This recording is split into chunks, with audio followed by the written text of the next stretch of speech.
Paano ko nga ba napapabuhay or napapatigas ang Junjun? Ayan ang ating topic for today's video, mga pare ko, no? Bago natin umpisahan ang ating vlog, ayan, ako ay hingin ng favor na pakisubscribe at pakipindot ang ating tiny notification bell para ma-update kayo pag meron tayong mga new upload videos. Disclaimer din, mga pare ko, ang video ito ay para lamang po sa may bukas ang kaisipan at may malawak na pangunawa. Kung ikaw ay wala po nito, maaari na pong mag-skip at mamili ng videos na nararapat po para sa iyo. So let's proceed to our video. Ayan. Kadalasan kasi kapag alam mo na yung edad na nasa 40s, ganyan, ano na, medyo mahirap na. Ayan. Mahirap na siya mabuhay, mahirap mapatigas. Kumbaga si Junjun is medyo hirap na. So hindi ko naman sinasabi na lahat, okay? Hindi ko sinasabi na lahat. Kasi nga meron pa din yung mga kalalakihan na talaga naman na maganda pa rin ang ng fit ng health nila. So hindi ko sinasabing lahat. Ano lang sa nakikita ko lang, ayan. So ganon. Pero dahil nga yun ang ating topic, ay gusto kong i-share sa inyo, mga parikoy at marikoy, kung nakakaranas ka parikoy ng ganito, ay alam mo ba na maaaring makatulong ang partner mo, ayan, sa tip na ibibigay ko. So sana ay kasama mo yung wife mo or yung partner mo na manood nito, kasi ito ay isang way ko rin para kasi minsan, mga idol, hindi lang minsan, ang mga babae kasi 'di ba sa mga past vlog ko sinasabi ko na nakakaramdam talaga yung babae ng libog sa katawan kapag pag basta pag nakaisip sila or nakaramdam sila, pag gusto nila. So hangga't maaari is gusto nilang maipasok yun si Junjun doon sa Pechay. Ayan, wala silang sinasayang na oras or sandali kapag halimbawa na naabutan sila ng libog ng katawan, is talaga naman na gusto nila talagang makipag-ex sa kanilang mga partner. So gaya ng sinabi ko, ako ay base sa aking experience nito, no, kasi yung ating partner is na din, medyo may edad na. So minsan nahihirapan din ako, or minsan hindi lang minsan, halos pag gusto ko ganun talaga. So ano nga ba yung ginagawa ko para tumayo, para tumigas? So ito yon, parikoy.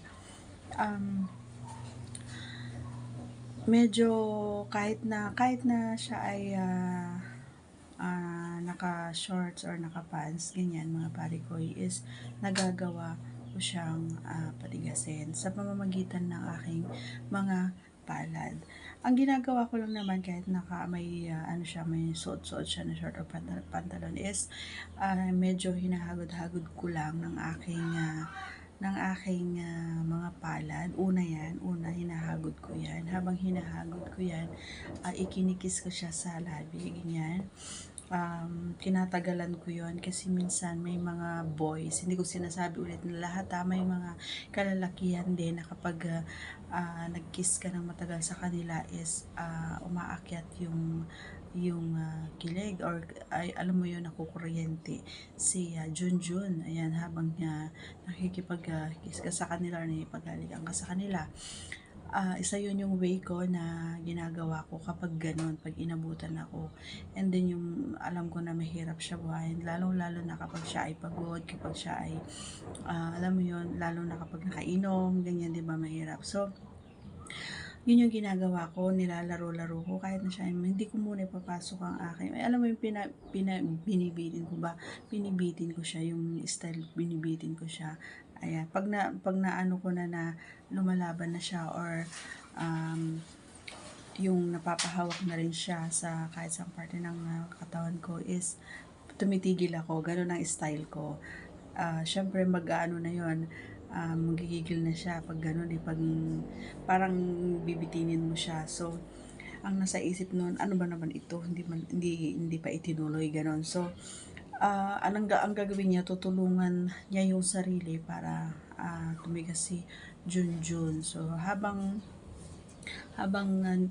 inaano mo yung yung si Junjun, inaano mo, hinahaplos mo is ah,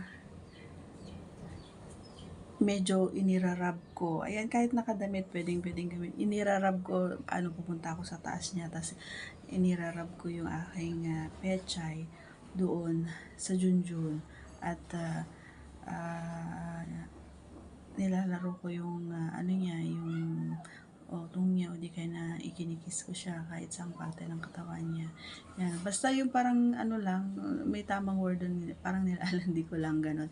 Pero kapag na ano ko na medyo nabubuhay na, medyo umaalis ako, ganyan, parang nagpapahabol pa ako, papakipot, kumbaga, ganun yung way ko para mabilis mabuhay or mabilis tigasan. Yun lang naman ang ginagawa ko, mga pare ko. Yun lang yung isang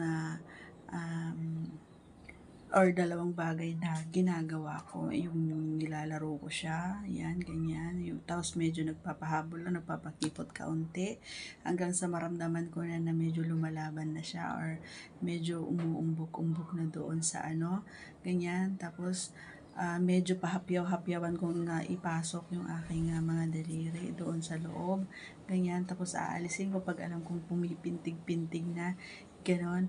And then medyo ipapasok ko ulit, tapos medyo hahagudin ko ng taas pababa, ganyan, kaunti-kaunti ng ganon.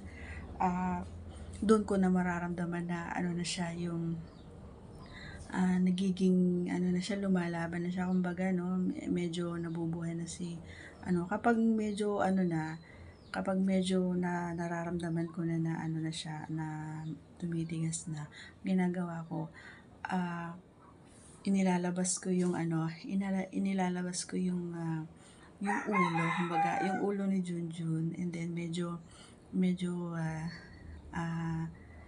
sinusubo-subo natin ng kaunti yan, ganyan, sinusubo ng kaunti hanggang sa yung tuluyan ng magkakaroon ng gana, kumbaga, yung partner, yun, medyo isinusubo ko na yan. Pero kapag naramdaman ko na talagang super na talagang ano na siya, na parang pumapayag na siya na gawin ko yung gusto ko, yun, doon ko na aalisin yung antis niya. And then syempre, hindi na ako magsasayang pa ng minuto or oras, no, mga pare ko. Ako na yung pupunta dun sa taas niya, and then syempre papasok ko na hanggang sa makaraos ako. Or minsan, alam mo mga nangyayari pa minsan, mga pare ko, minsan siya pa yung nauuna. Pag ganun ang ginagawa ko, kaya, 'di ba, yung parang nakakaano